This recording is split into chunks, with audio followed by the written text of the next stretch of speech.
ज्ञाननिरान्धस्य ज्ञानञ्जनशलाकया चक्षुरुन्मीलितं येन तस्मै श्रीगुरुवे नमः। नमः विष्णुपादाय कृष्णप्रेष्ठाय भूतले श्रीमते भक्तिवेदान्तस्वामिनिति नामिने। नमस्ते सारस्वते देवे गौरवाणी प्रचारिणे निर्विशेष शून्यवादी पाश्चात्यदेशतारिणे नित्यानंद नमस्तुभ्यं प्रेमानंदप्रदायिने कलौ कल्मषनाशाय जानवापतये नमः।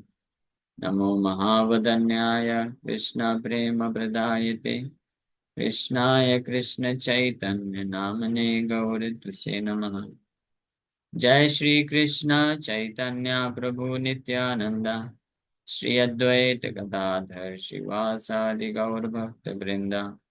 हरे कृष्णा कृष्णा कृष्णा हरे हरे हरे राम राम राम हरे हरे। हरे कृष्णा। आप सभी भक्तों का हार्दिक स्वागत है आज के श्रीमद् भगवद गीता के चर्चा में। सो हम लोग चर्चा कर रहे हैं श्रीमद् भगवद गीता पहला अध्याय, और कल श्लोक संख्या 10 पे चर्चा किए थे। First chapter and verse number 10 पे डिस्कस किए थे। आज नेक्स्ट वर्स 11। कल के श्लोक में हम लोग चर्चा किए कि दुर्योधन तो हालांकि सोच रहे हैं, he is very confident of his victory. बहुत ही वो कॉन्फिडेंट है कि उनकी विजय हो जाएगी। क्यों? क्योंकि उनको लगता है कि अपर्याप्तम तदस्माकं बलम भीष्माभिरक्षितम्। अस्माकं बलम अपर्याप्तम, हमारा जो बल है वो इमेजरेबल है, बहुत है, अपर्याप्त है, और उसके ऊपर भीष्म पिता के द्वारा सुरक्षित है या निर्देशित है। वहीं दूसरी ओर पर्याप्तम त्वेदमेतेषां बलम भीमाभिरक्षितम, और जो पांडवों की सेना है वो पर्याप्त है, मतलब लिमिटेड है, और उसके भी ऊपर भीम के द्वारा सुरक्षित है। ओके। सो दुर्योधन इस प्रकार से अपने विक्ट्री, कि वो विजयी हो जाएंगे, इसमें उनको पूरा कॉन्फिडेंस है। अपने तरफ के सेनाओं के बारे में विचार करते हुए ऐसा सोच रहे हैं। और पांडवों की सेना लिमिटेड है और कम, लेस एक्सपीरियंस्ड, कम अनुभवी सेना नायक भीम के द्वारा प्रोटेक्टेड है। तो इस प्रकार से वो बहुत कॉन्फिडेंट है। लेकिन वास्तव में हम लोग कल चर्चा किए थे, इसका दूसरा मीनिंग भी यहाँ पे निकलता है कि दुर्योधन की जो सेना है, सैन्यबल है, अपर्याप्त है, मतलब इनसफिशियंट है। हाँ, भले ही भीष्म पितामह के द्वारा अभिरक्षित है फिर भी। और पांडवों की सेना जो है पर्याप्त, यानी अ, सीमित होने पर भी पर्याप्त है, सीमित होने पर भी पर्याप्त है। और भले ही भीम के द्वारा, जो कि लेस एक्सपीरियंस जनरल है, वो है। तो इसका कारण क्या है? हमने कल चर्चा किए थे हम लोग। कारण ये है कि भगवान कृष्ण अ, उनके तरफ है, पांडवों की तरफ है। ये बहुत इंपॉर्टेंट पॉइंट है, इसे ध्यान से सुनिए। भगवान कृष्ण पांडवों की तरफ हैं, केवल यही एकमात्र पावरफुल पॉइंट है, पावरफुल क्रेडिट है पांडवों का, जिसके कारण उनकी सेना, पांडवों की सेना लिमिटेड यानी सीमित होने पर भी, और कम अनुभवी सेना नायक भीम के द्वारा संचालित करने पर भी वो दुर्योधन के ऊपर भारी पड़ गए, दुर्योधन के ऊपर विजय प्राप्त कर लिए, जिनकी सेना असीमित थी और बहुत ही एक्सपीरियंस जनरल भीष्म के द्वारा संचालित की जा रही थी। ये बहुत ही एक तरह से असाधारण कार्य है, असाधारण चीज, it's not so easy thing. जब परीक्षित महाराज जो है सुखदेव गोस्वामी से प्रश्न पूछते हैं भगवान कृष्ण के बारे में, तो आप ये बताते हैं कि हमारे ग्रैंडफादर्स यानी पांडव, वो जो महाभारत के युद्ध में विजय प्राप्त किए, तो उसमें तो अनेकों प्रकार के, वो ऐसा कंपेयर किए कि पांडव जैसे वेल मछली के समान है। यानी वेल मछली भी बहुत बड़ी होती है, नो डाउट, बहुत पावरफुल है पांडव भी। लेकिन वो बोले कि वो उस समुद्र में तैर रहे थे, महाभारत रूपी उस समुद्र में तैर रहे थे जिसमें अनेकों तिमिंगला मछलियां हैं। तिमिंगला मछली जो होती है, वो ऐसी मछली होती है जो वेल मछली को भी निगल जाती है ना। तो ये भीष्म द्रोण एक कैसे तिमिंगला मछली की तरह है। और उस स्थिति में रहते हुए भी ऐसे समुद्र, हाँ, महाभारत के समुद्र में से भगवान कृष्ण की कृपा से हमारे जो दादाजी हैं, ग्रैंडफादर्स, अर्जुन, युधिष्ठिर, पांडव, वो जीत पाए। तो ऐसे परम भगवान कृष्ण के बारे में आप बताइए। मैं ऐसे परम भगवान कृष्ण के बारे में सुनना चाहता हूँ जिनके उपस्थिति मात्र से हमारे ग्रैंडफादर्स पांडव जो हैं, वो ऐसे असंभव असंभव युद्ध को भी जीत पाए, जो कि संभव नहीं था उनके लिए जीतना। तो इतना युद्ध, इसका कारण क्या है? क्योंकि वो कृष्ण उनके साथ, कृष्ण को अपने साथ लेके आए, इसलिए। उसी प्रकार से शिक्षा ये मिलती है हमको कि हमारे जीवन में जो सबसे कठिन कार्य, सबसे कठिन कार्य भी, या सबसे जो बहुत ही वर्स्ट एनिमी, सबसे बेकार दुश्मन जिसको जीत पाना बहुत कठिन है, कोई नहीं जीत सकता है, तो उसको भी कोई भक्त आसानी से जीत लेगा अगर वो कृष्ण को अपने साइड में ले आता है। तो वो सबसे बेकार दुश्मन कौन है वैसे? कोई बताएगा क्या? चैट बॉक्स में नाम लिख के भेजिए तो वो दुश्मन का परिचय तो कराइए। यस, कौन पता कर सकता है, परिचय करा सकता है कि हमारे जीवन का, या आपका अपना अपना सब बताइए कि सबसे जो है वर्स्ट एनिमी, सबसे बेकार दुश्मन जिसको जीत पाना असंभव है, एक तरीके से कोई जीत ही नहीं सकता है, वो कौन है वो दुश्मन? हाँ, यस, मन। मन एव मनुष्याणाम कारणम बंध मोक्षयो। मन ही है वो कारण, मन है, मोबाइल फोन वगैरह नहीं है, ये सब तो इंस्ट्रूमेंट है मन के, है ना। इच्छा, इच्छा तो मन में उत्पन्न होती है, मन है वो कारण। मन है ये, माइंड, है ना। माइंड इसलिए बोलते हैं ना, माइंड ब्लोइंग, माइंड ब्लो करता रहता है, ब्लास्ट करता रहता है मन। ये इस प्रकार से कार्य करता है। तो मन सबसे बड़ा वो पावरफुल शत्रु है, दुश्मन है, शक्तिशाली, जिसके ऊपर कोई विजय प्राप्त नहीं कर सकता है। लेकिन अगर कोई भक्त है, कृष्ण को अपने जीवन में लाता है, अपने हृदय में लेके आता है, तो वो इस मन रूपी जो सबसे पावरफुल शत्रु है, सबसे बड़ा शत्रु है, इसको भी जीत सकता है। ये कितना पावरफुल है वैसे मन? हाँ, तो इसको क्या समझा जाए? ये तो अर्जुन खुद समझाते हैं, उनकी वाणी से समझ लेना चाहिए। चंचलम ही मनः कृष्ण प्रमाथि बलवदृढ़। मन ऐसा शत्रु है, ना केवल पावरफुल है, चार चीज बोली गई, बहुत चंचल भी है, प्रमाथि यानी जिद्दी भी है, बलवत पावरफुल भी है, और दृढ़म ऑब्स्टिनेट मतलब दृढ़ निश्चयी है। हाँ, ये चारों कॉम्बिनेशन है, चारों जो चीजें हैं मन के पास, ये व्यक्ति को प्रैक्टिकली जो है असंभव कर देता है उसके लिए कि मन के ऊपर विजय प्राप्त कर सके। चंचलम ही मना कृष्ण प्रमाति बलवदृढ़ तस्याहं निग्रहं मन्ये वायुरिव सुदुष्करम। वायु को कंट्रोल में कर सकता हूँ भगवान, हे कृष्ण, मैं वायु को नियंत्रित कर सकता हूँ। लेकिन तस्याहम निग्रहं मन्ये, तस्य मतलब मन को निग्रह करना, नियंत्रित करना, वश में करना, जीत लेना, मैं सोचता हूँ कि वायु को जीत लेने से ज्यादा कठिन है। दुष्करम, दुष्करम, अर्जुन बोल रहे कठिन है, ज्यादा कठिन है। तो वायु को जीत सकता हूँ, वायु को जीत सकता हूँ मतलब क्या? अर्जुन आंधी तूफान को कंट्रोल कर सकता है, इतना शक्ति था। यानी अगर सुनामी आ जाए, आंधी आ जाए, तो अर्जुन बस अपना धनुष उठा देगा, गांडीव कंट्रोल कर सकता है, इतना शक्ति था। आज के समय में कोई कर सकता है? कोई नहीं कर सकता।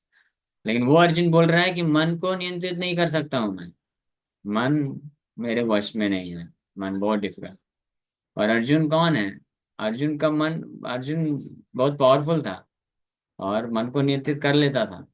लेकिन वो अर्जुन गीता में बोल रहा है कि नहीं कर पाया, क्योंकि युद्ध क्षेत्र में नहीं कर पाया ना एक्चुअली।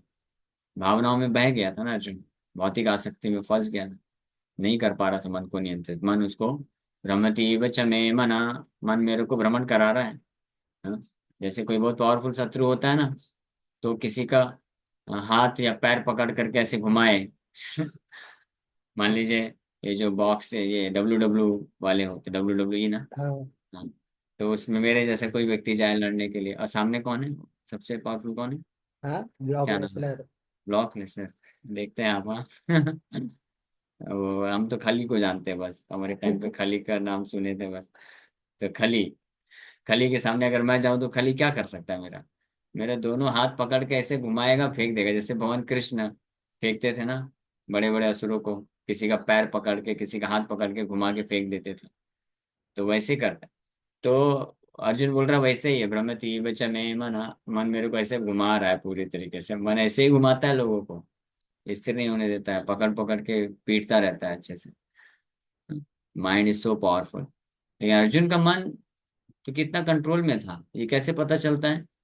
ऐसे पता चलता है कि अर्जुन जो है फोकस कर पाते थे। गुणाकेश बोला गया है अर्जुन को। जब वो पढ़ाई करते थे, गुरुकुल में थे, तो दिन में द्रोणाचार्य तो उनको थ्योरी लेसन सिखा देते थे, लेकिन रात को अर्जुन सोता नहीं था, खा पी के नहीं सो जाता था। बाकी लोग तो खाए पिए गाय जाके सो गए, से अमृत पाओ जाके सो जाओ, ऐसा था बाकी लोग का फिलोसफी। लेकिन कुछ लोग होते हैं जो से अमृत पाओ राधा कृष्ण गुण गाओ, भक्तिविनोद ठाकुर हमको ये दिए हैं भजन में, से अमृत पाओ राधा कृष्ण गुण गाओ। लेकिन ज्यादातर लोगों के साथ क्या हो जाता है, से अमृत पाओ खा पी के सो जाओ, जाके सो जाओ। तो अर्जुन लेकिन नहीं सोता था, रात भर प्रैक्टिस करता था, और जो थ्योरीज पढ़ा दिन में उसको मास्टर कर लेता था, अगले दिन नई नया क्लास चालू करो। हाँ, ये था अर्जुन, इतना माइंड कंट्रोल था। गुणाकेश यानी निद्रा के ऊपर विजय प्राप्त कर लिया था। और गुणाकेश का अर्थ होता है अज्ञानता के ऊपर। हाँ, अज्ञानता के ऊपर अगर कोई विजय प्राप्त करना चाहता है, यानी अज्ञानता को अपने हृदय से हटाना चाहता है, तो इसका मन जो है नियंत्रित होना चाहिए। अगर मन नियंत्रित नहीं है, so the person he cannot be disciplined। ऐसा व्यक्ति जिसका मन नियंत्रण में नहीं होता है, तो वो डिसिप्लिन में नहीं आ सकता, शासन में नहीं आ सकता, गुरु के शासन में नहीं आ पाएगा। और जब तक डिसिप्लिन नहीं में नहीं आ पाएगा, तब तक वो गुरु के आदेशों का पालन नहीं कर पाएगा। और जब तक गुरु के आदेशों का पालन नहीं कर पाएगा, तब तक ज्ञान की उच्चतम अवस्था, ज्ञान की वास्तविक अवस्था को नहीं प्राप्त कर पाएगा, और इस संसार से भौतिक बंधन से मुक्त नहीं हो पाएगा। प्रपंच जी ये चीज एक तात्पर्य, गीता के एक तात्पर्य में लिखते हैं कि until unless one is able to follow the instructions of a bona fide spiritual master, he cannot be liberated. And one whose mind and senses are uncontrolled, he cannot. And one who is not disciplined, he cannot follow the instructions of the spiritual master. And a person whose mind and senses are not controlled, he cannot be disciplined. ये प्रभुपाद जी बताते हैं कि ऐसा व्यक्ति जो आध्यात्मिक गुरु के आदेशों का पालन नहीं कर पाएगा, तो कभी अपने आप को मुक्त नहीं कर सकता है, भवबंधन से, माया के प्रभाव से मुक्त नहीं कर पाएगा। और कौन व्यक्ति है जो आध्यात्मिक गुरु के आदेशों का पालन नहीं कर सकता है? जो डिसिप्लिन्ड नहीं, शासन में नहीं है। और कौन डिसिप्लिन नहीं हो सकता है? जिसके मन और इंद्रियां संयमित नहीं। हाँ, तो इसीलिए ये टू वे प्रोसेस है। किसी को हो सकता है प्रामाणिक गुरु, आध्यात्मिक गुरु तो बहुत पावरफुल हैं, लेकिन अगर वो उसके माइंड और सेंसेस अगर कंट्रोल नहीं है, तो डिसिप्लिन में नहीं हो पाएगा और आध्यात्मिक गुरु के इंस्ट्रक्शन को पालन नहीं कर पाएगा, इसलिए माया से मुक्त नहीं हो पाएगा। हाँ, इसलिए कई बार देखते हैं ना, कुछ भक्त होते हैं बोलते हैं हम इतने साल से नाम जप कर रहे हैं, प्रयास कर रहे हैं, फिर भी हमारा मन अभी विचलित क्यों होता है, हम फिर भी माया में क्यों फंस जाते हैं बार बार? इसका कारण ये है, अगर कोई आध्यात्मिक गुरु के इंस्ट्रक्शंस को एज इट इज पालन करना सीख जाएगा ना, तो कभी सवाल ही नहीं उठता कि वो माया में फंसेगा, कभी माया में नहीं फंस सकता। हाँ, एनीवे, तो ये मन इतना पावरफुल है, लेकिन अर्जुन का कंट्रोल था। गुणाकेश ज्ञान प्राप्त किया, पूरा बेस्ट स्टूडेंट था वो अर्जुन द्रोणाचार्य का। माइंड को कंट्रोल किए बिना कैसे बेस्ट स्टूडेंट बन सकता है? और फिर दूसरा, जब भगवान कृष्ण अर्जुन को लेके गए थे स्वर्ग में, तो स्वर्ग में अर्जुन जब गया तो इंद्र जो है अर्जुन को इंद्रिय सुख प्रदान करना चाहते थे, sense gratification. Best sense gratification है वहां पे अप्सराओं का संग करना, और सबसे बेस्ट जो अप्सरा थी उर्वशी, इंद्र भेज दिया अर्जुन के पास, जाओ अर्जुन को संतुष्ट करो। अप्सरा अब उर्वशी आ जाती है, बोलती है कि हाँ आप मेरे साथ संग करके अपने आप को संतुष्ट कर सकते हो। यहाँ पे स्वर्ग में ये सब नियम कानून नहीं होता, कुछ भी कोई टेंशन नहीं लेने का। इंदिरा हाथ जोड़ के खड़े हो गए, बोले माँ आपको मैं माँ देखता हूँ। क्यों? क्योंकि सॉरी अर्जुन, अर्जुन माँ देखता हूँ। क्यों? क्योंकि अर्जुन के कुछ पूर्वज हुए जो जिनका उर्वशी के साथ विवाह हुआ था। जब उर्वशी को श्राप मिला था, 1 साल के लिए पृथ्वी आई थी, तो उनको किनके साथ, ययाति महाराज या पुरुरवा महाराज किसी के साथ तो हुआ था विवाह। तो अर्जुन बोले कि आप मेरी माँ हैं, मैं आपके साथ कैसे कर सकता हूँ एंजॉय, नहीं कर सकता। तो उर्वशी ने श्राप भी दे दिया, तब भी अर्जुन का मन विचलित नहीं हुआ। सोचिए, ये एक्स्ट्रा ऑर्डिनरी चीज है। Urvashi is the best, most beautiful girl पूरे ब्रह्मांड में। मिस यूनिवर्स का खिताब जो है एक्चुअली उर्वशी को जाता है, miss universe, Urvashi miss universe. तो अर्जुन जो है इतने सेंस कंट्रोल थे कि उनको भी मना कर सके। तो सेंस कंट्रोल था, माइंड कंट्रोल था, फिर भी अर्जुन क्या बोल रहे हैं गीता में कि हे कृष्ण मेरा मन कंट्रोल में नहीं है पूरी तरीके से, इसलिए हाँ मैं नहीं कर सकता हूँ ये जो ध्यान योग आप बता रहे हैं। लेकिन वही अर्जुन जब भगवान की भक्ति योग को प्राप्त किए और भगवान को पूर्ण रूप से अपने हृदय में धारण कर लिए, करिष्ये वचनम तवा, तब विचलित नहीं हुए। तो इसी प्रकार से ये बात एग्जाम्पल अर्जुन के माध्यम से समझ सकते हैं कि अर्जुन के जैसा तो आज के संसार में कोई नहीं हो सकता है कि इतना जो मन और इंद्रियों को कंट्रोल कर सके। तो जब अर्जुन जैसे व्यक्ति भी कृष्ण को अपने हृदय में धारण करते हैं, कृष्ण को समर्पण करते हैं, तो हम कौन होते हैं? तो इसलिए जो व्यक्ति भी वास्तव में कृष्ण के चरण कमलों में आश्रय नहीं लेता है, समर्पण नहीं करता है, यानी या दूसरे शब्दों में बोले कि भगवान कृष्ण जिसके साइड नहीं है, जिनके हृदय में नहीं है, तो वो व्यक्ति कभी भी अपने मन इंद्रियों को संयमित नहीं कर सकता है। अनकंट्रोल्ड रहेंगे उसके माइंड एंड सेंसेस, और वो उसको इस संसार में फंसा देंगे। हाँ, इस चीज को भागवत में भी बोला गया है दूसरे शब्दों में, यस्यास्ति भक्तिर्भगवती यकिंचन सर्वैर्गुणस्तत्र समासते सुरा। यस्य यस्यस्ति यस्यास्ति भक्ति भगवती अकिंचना।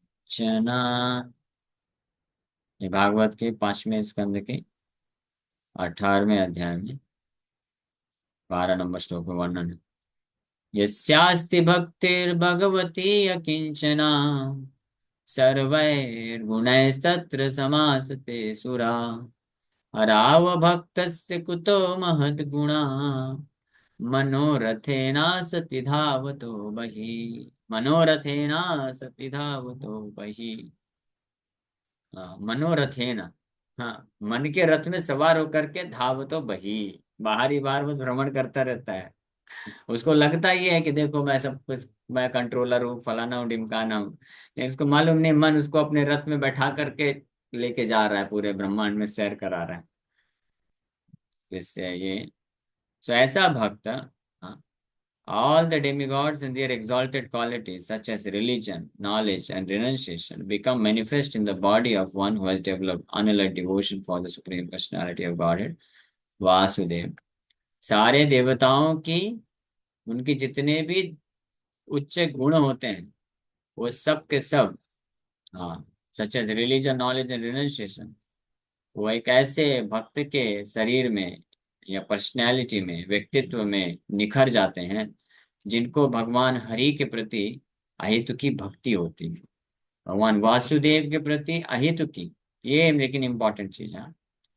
अहेतुकी भक्ति, अकिंचन भक्ति, यस्य अस्ति भक्तिर भगवती अकिंचन, without any motivation.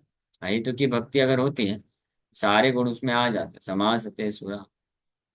On the other hand, a person devoid of devotional service and engaged in material activities has no good qualities. कोई अच्छा गुण नहीं होता है ऐसा व्यक्ति जो कृष्ण का भक्त नहीं है। He cannot be trusted. हाँ, even if he is adept at the practice of mystic yoga or the honest endeavor of maintaining his family and relatives, he must be driven by his own mental speculations and must engage in the service of the Lord's external energy. How can there be any good qualities in such a man? मनोरथेना सति धावतो बहि। मन के रथ में सवार होकर के बस धावत हो, घूमता रहता है, वही मतलब एक्सटर्नल एक्सटर्नल एनर्जी, माया की सेवा में लगा रहता है। लेकिन जो कृष्ण का भक्त होता है, कृष्ण की सेवा में लगता है, उसके अंदर सारे गुण होते हैं। सो ये बताया गया है। तो मनोरथ है न सत्ता धावत हो, वही का अर्थ है कि मन उसको पूरी तरीके से कंट्रोल कर लेता है, यानी वो मन को नहीं कंट्रोल कर पाता है, मन उसको पूरी तरह से कंट्रोल करके भौतिक संसार में भ्रमण कराता रहता है। तो ये यहाँ पे इम्पोर्टेंट पॉइंट है कि मन को पूरी तरीके से कौन कंट्रोल कर सकता है, जो अपने जीवन में कृष्ण को लेके आता है, कृष्ण का आश्रय लेता है। So if we bring Krishna in our heart, then we can also become great controller of our mind and senses. अगर हम भी कृष्ण को अपने हृदय में लेके आते हैं, तो हम अपने मन और इंद्रियों को पूर्ण रूप से क्या कर सकते हैं, वशीभूत कर सकते हैं। और ऐसे व्यक्ति को बोला जाता है गो स्वामी। ना तो वो व्यक्ति जो टाइटल लगा लेता है गोस्वामी, या संन्यास डंडा ले लिया है, वो सब एक्सटर्नल है। सैफरन कपड़ा पहन लिया, संन्यास ले लिया, और अलग अलग तीर्थ में बैठ करके गांजा फूक रहे हैं, वो गोस्वामी है? गोस्वामी नहीं है, गोदास उसको बोलते हैं। जो अपने मन और इंद्रियों को संयमित नहीं कर सकता है, जो पाप के कार्यों को नहीं छोड़ सकता है, हाँ, या जो इस भौतिक संसार के नेम फेम या इंद्रिय भोग के प्रति आकर्षित रहता है, वो गोस्वामी नहीं है। वो क्या है? गोदास। वो गो मतलब इंद्रियां या मन, मन और इंद्रियों को गो बोला जाता है, और दास उनका सर्वेंट होता है। लेकिन गोस्वामी मतलब जिसने अपने मन इंद्रियों को पूर्ण रूप से वशीभूत कर लिया। तो कौन अपने मन इंद्रियों को पूर्ण रूप से कंट्रोल कर सकता है? जो कृष्ण का आश्रय लेता है, जो कृष्ण को अपने हृदय में धारण करता है। Just like here Pandavas, Pandava क्योंकि कृष्ण उनके तरफ थे, कृष्ण को इनवाइट किए, इसलिए कृष्ण की कृपा से वो जो है असमर्थ होते हुए भी, अपर्याप्त होते हुए भी उन कौरवों का विनाश कर दिया, उनके ऊपर विजय प्राप्त कर दिए, जो कि बहुत असीमित जिनके पास सैन्य बल था, हाँ, और जो पूर्ण रूप से सक्षम थे पांडवों को हराने के लिए, उनके ऊपर भी विजय प्राप्त कर लिए। उसी प्रकार से ऐसा भक्त जो कृष्ण को अपने हृदय में धारण करता है, तो पर्सनली व्यक्तिगत रूप से पूर्ण रूप से असमर्थ होने पर भी, माया के ऊपर विजय प्राप्त करने में पूर्ण रूप से असमर्थ होने पर भी, वो माया के ऊपर विजय प्राप्त कर लेता है, मन के ऊपर विजय प्राप्त कर सकता है। हाँ, ये प्रैक्टिकल, ये फैक्ट। तो ये एक, इसको भगवान गीता में भी बोलते हैं, माम एव ये प्रपद्यन्ते मायामेतां तरन्ति ते। जो मेरा आश्रय लेता है, एतां मायां तरन्ति ते, इस मेरी माया से पार हो जाता है, उसको माया फिर विचलित नहीं कर पाती। सो जस्ट क्या चाहिए हमको? श्रद्धा चाहिए, विश्वास चाहिए। बस एक ही चीज की कमी है, जहाँ पे हमारी गाड़ी क्या होती है, फंस जाती है। क्या है? श्रद्धा। श्रद्धा शब्दे विश्वास का, हे सुदृढ़ निश्चय, कृष्ण भक्ति कैले कर, सर्व कर्म कृत। ये श्रद्धा अगर होगी किसी को, यस, अगर हम कृष्ण के चरण कमलों का पूर्ण आश्रय लेते हैं, so we can overcome all the material obstacles created by maya और माइंड। मन और इंद्रियों के जो जितने भी बाधाएं उत्पन्न होते हैं, उसको हम ओवरकम कर सकते हैं। That is quite possible. करके तो देखना चाहिए एक बार, कम से कम प्रयास तो करना चाहिए, है ना? वो एक एडवर्टाइजमेंट आता था ना, पहले इस्तेमाल करें फिर विश्वास करें। या तो अगर श्रद्धा है तो वेल एंड गुड, अगर श्रद्धा नहीं है तो एक बार पहले करके तो देख सकते हैं ना। जैसे स्टार्ट चैंटिंग, हाँ, भगवान के पवित्र नाम का तीव्रता से आश्रय लेके तो देखिए। स्पेशली जब मन विचलित होता है, मन डिस्टर्ब होता है, जीवन में परिस्थिति विपरीत चलती है, मन को अच्छा अच्छा नहीं लगता है, बेचैनी होती है, दुखी होते हैं, वो टाइम पे तो ज्यादा जरूरत है कि भगवान के नाम का तीव्रता से जप किया जाए, ज्यादा मात्रा में जप किया जाए। उसी टाइम पे जनरली जो है भक्त लोग छोड़ देते हैं। किसी को पूछो आप जब क्यों नहीं कर पाए इतने दिन, बोले क्या करूं प्रभु जी, बहुत परेशान चल रहा था। अरे जब बहुत परेशान चल रहे थे तो दवाई तो लेना है। ये तो वही बात हो गई कि कोई बीमार व्यक्ति है, उसको पूछो क्या हुआ, बहुत बीमार हूँ, दवाई क्यों नहीं ले रहे थे। क्या बताऊं, इतना बीमार था कि दवाई नहीं ले पाया। तो दवाई तो लेना है बीमारी से दूर होने के लिए।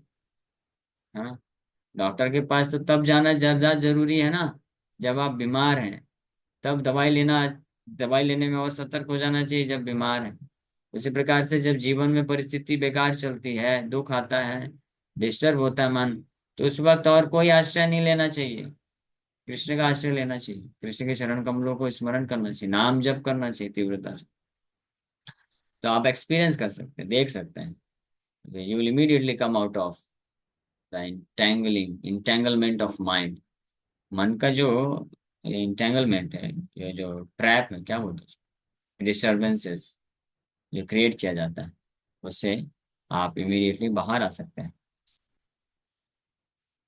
ठीक है, तो अभी समय भी हो गया है, क्वेश्चन ले लेते हैं। या इस वक्त हमने कुछ शिक्षा चर्चा की, तो किसी वक्त का कोई प्रश्न है तो you are welcome to ask. Yes, मैं परमिशन दे देता हूँ, यस अभी पूछ सकते हैं। एक प्रश्न आया है वनमाली, कभी कभी लगता है कि भक्ति के सिद्धांत साइकोलॉजिकल ट्रीटमेंट है क्या, ऐसा सोचने से आपको भी लगता है? तो यस, डेफिनेटली ये साइकोलॉजिकल ट्रीटमेंट है, क्योंकि हम लोग क्या है, ये मन से परेशान है। साइकोलॉजिकल ट्रीटमेंट मतलब मन को ट्रीट करना ना। भक्ति के सिद्धांत तो जरूरी है, मन जो है हमको कंट्रोल करके रखा है, पूरी तरह से वशीभूत करके रखा है, जिसका हम डिस्टर्ब होते हैं, तो उसको अच्छा ट्रीटमेंट देने की जरूरत है। और बेस्ट ट्रीटमेंट तो पता है क्या है? हाँ, शिला भक्ति सिद्धांत सरस्वती ठाकुर प्रभुपाद जो ट्रीटमेंट बताए वो बेस्ट ट्रीटमेंट है। सुबह उठते ही 100 जूते लगाने चाहिए इस मन को, और रात को जब बेड में जाए ना सोने के पहले, तो सोने के पहले 100 झाड़ू से पिटाई करना चाहिए मन। ये बेस्ट ट्रीटमेंट है। हाँ, लेकिन क्या करें, हमारी शक्ति नहीं है, हम इतने कमजोर हैं कि मार ही नहीं सकते मन को। तो प्रभुपाद जी बड़ा दया करके क्या बोले, जस्ट इग्नोर द माइंड, अपना काम करते रहो, इसको इग्नोर करो। जैसे मान लीजिए आप रास्ते में चल रहे हैं, डेली जिस रास्ते में चल रहे हैं, तो कोई व्यक्ति आता है और आपके ऊपर कुछ कचरा फेंक देता है। तो बेस्ट तरीका क्या है, आपको इतना पावरफुल होना चाहिए कि ए कचरा फेंकता है, चल तेरे को सबक दिखाता हूँ, आ नीचे, पकड़ के 2 लाफा लगाने का उसको, है ना। ये तो बेस्ट है, फिर भूल जाएगा, फिर कभी आपके तरफ आके देखेगा भी नहीं। आप सामने से जाएंगे तो दंडवत प्रणाम करेगा, है ना। लेकिन अगर आप कमजोर हैं, डर लगता रहे मैं उसको मारने जाऊंगा, जैसे मेरे जैसे कोई व्यक्ति होगा तो वो तो डरेगा ही ना भाई, इसको मारूंगा तो मेरे को 4 लगा देगा, मेरा तो क्या हो जाएगा, बैंड बच जाएगा। तो फिर मेरे जैसे व्यक्ति क्या करना चाहिए, इग्नोर करो, ठीक है फेंक दिया कचरा तो ठीक है, साफ करके आगे बढ़ो, क्यों उलझना, है ना। तो इसी प्रकार से अभी की स्थिति ऐसी है कि मन को इग्नोर करना चाहिए, लेकिन इग्नोर कैसे करेंगे, आत्मज्ञान में स्थित होकर के इग्नोर किया जा सकता है। हाँ, हमेशा याद रखना चाहिए कि हम ये शरीर नहीं है, मन नहीं।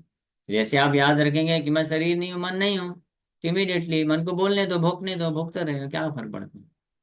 मन को चाहिए ना, नहीं मुझे ये, मेरी ये इच्छा है, मुझे ये प्राप्त करना है, तो ठीक है मन, मन भाई साहब आपको चाहिए आप जाओ, मुझे हरे कृष्णा जप कर रहे थे, डिस्टर्ब मत करो।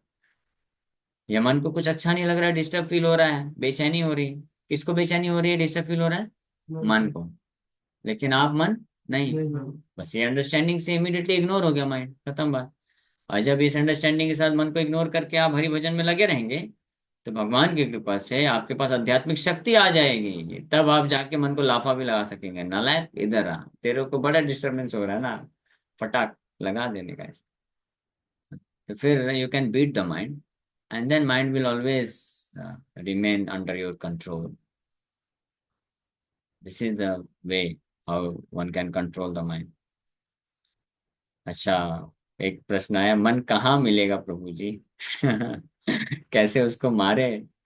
अच्छा हुआ प्रश्न पूछ लिए, मैं एक्सपेक्ट कर रहा था कि भक्त लोग ध्यान से सुन रहे हैं या सत्यनारायण की कथा के जैसे सुन के निकल जा रहे हैं। तो जिन्होंने प्रश्न पूछा इसका मतलब वो ध्यान से पूरा सुन रहे थे। कि आपने बोला मन को पीटना है, लेकिन पीटेंगे कैसे, मन मिलेगा कहाँ से? और जूते से पीटना मतलब क्या, जूता लेकर के सर में पिटाई करना है क्या ऐसे ऐसे? नहीं नहीं नहीं नहीं नहीं नहीं, वो मतलब नहीं। मन को पीटने का अर्थ है कि भगवान कृष्ण और हमारे आचार्यों ने जो आदेश दिया है मन को बोलने का, you rascal mind, you do this, ये फॉलो करो, है ना? जैसे हमारे आचार्य क्या बोलते हैं, प्रभुपाद जी बोले सुबह 4 बजे उठना है, तो मन बोलेगा नहीं नहीं थोड़ा सा और सो लेता हूँ। हाँ, अगर नहीं सोओगे तो फिर दिन भर थकावट आएगी। तो क्या करने का, मन को पीटने का, फड़ाक। नालायक, क्या बोले हैं याद नहीं है तुझे, प्रभुपाद जी क्या बोले हैं? 4 बजे उठना है, उठ। नहीं उठेगा, कैसे नहीं उठेगा, मैं उठाऊंगा, उठ जाने का, बस खत्म बात। इसको बोलते हैं मन को पीटना। हाँ? लेकिन ये मन को पीटने के लिए शक्ति चाहिए। तो ऐसे ही तो रिमेम्बरिंग और reminding the mind the instructions given by our acharya and the supreme lord, that is the beating of mind. हमारे आचार्यों के द्वारा और भगवान के द्वारा जो इंस्ट्रक्शंस दिए गए, आदेश दिए गए हैं, जैसे 4 नियम पालन करने हैं, ये आदेश है, तो वी मस्ट फॉलो इट। हमको फॉलो करना ही चाहिए, करना ही पड़ेगा। मन, मन चीट नहीं कर सकता है। We can not let loose the mind to cheat our self. हाँ, मन को फड़ाका लगाने का, बोलने का नहीं, अरे वचन दिया है भाई, कैसे तुम तोड़ सकते हो? अरे कुछ खाने को नहीं मिलेगा, तुम ट्रैवलिंग कर रहे हो, कमजोर हो जाओगे। अरे कमजोर की क्या बात करते हो, शरीर छूट जाएगा चलेगा, लेकिन तुम्हारी बात को नहीं मानने वाला हूँ। नहीं खाऊंगा प्याज लहसुन वाला, ये सब फालतू चीज तो नहीं खाऊंगा। फ्रूट्स कहीं दिख गया तो खा लूंगा। मतलब मैं एक एग्जाम्पल दे रहा हूँ जस्ट, मैंने जैसा। हाँ, मतलब मैं कभी ट्रैवलिंग में लंबा अगर फंसता हूँ तो इस प्रकार से, तो कुछ भी है, ज्यादा से ज्यादा क्या होगा, ज्यादा से ज्यादा क्या होगा, मन को पिटाई करने से क्या होगा? शरीर छोड़ सकता है ना। तो शरीर क्या ड्रेस है, नया ड्रेस पहना देंगे भगवान अच्छे से भक्ति करने के लिए। ठीक है, टेंशन नहीं लेने का। हरे कृष्ण। और कोई प्रश्न है क्या? ओके ठीक है, समय भी हो गया। यस शिवदत्त प्रो। हरे कृष्ण प्रभु जी, धन्यवाद। हरे कृष्ण। प्रभु जी, मेरा एक प्रश्न था। वो जो आपने श्लोक दिखाया था 5.18.12 में, उसमें दो हाँ शब्द आपने बताया था, अकिंचन और अहेतु की, मतलब किसी हेतु के बिना भगवान की सेवा करना। तो प्रभु जी, अगर कुछ हेतु नहीं होगा, जैसे कुछ टेस्ट नहीं होगा, तो फिर हम भगवान की सेवा कैसे कर पाएंगे? उसमें क्या बोला जा रहा है प्रभु जी, नहीं कुछ? नहीं नहीं, वो जो अहेतु की है, दैट रिफर्स टू मटेरियल हेतु। भौतिक हेतु नहीं होना चाहिए, है ना? जो जो टेस्ट जो आप बोल रहे हैं वो तो आध्यात्मिक टेस्ट है ना, spiritual test must be there. कि वो टेस्ट क्या होना चाहिए कि I am an eternal servant of Krishna, मैं कृष्ण का नित्य सनातन दास हूँ, दास अभिमान होना चाहिए, है ना? जैसे भौतिक जगत में भौतिकवादी व्यक्ति होते हैं ना, उनको एक अभिमान होता है। हाँ, वो इतना संघर्ष क्यों कर पाते हैं? अरे मेरी पत्नी है, मेरे बच्चे हैं, मेरा परिवार है, तो एक वो रस मिलता है उसको, तब तो इतना संघर्ष कर पाता है ना, नहीं तो कैसे कर पाएगा? उसी प्रकार से कृष्ण भक्त को भी वो एक रस मिलता है। वो रस होना चाहिए कि मैं कृष्ण का दास हूँ, मैं प्रभुपाद जी का दास हूँ, इसलिए वो पूरे संघर्ष को लेकर के फिर करता है। तो ये हेतु हो सकता है, ये हेतु, ये आध्यात्मिक हेतु है, ये तो रहना ही चाहिए। लेकिन जब बोला गया है कि अहेतु की भक्ति, तो मतलब भौतिक हेतु नहीं होना चाहिए कुछ। ठीक है, क्लियर है? ओके। ओके प्रभु जी, ठीक है। ठीक है, तो समय हरे हो गया है, कृष्ण। विराम करते हैं। हरे कृष्ण।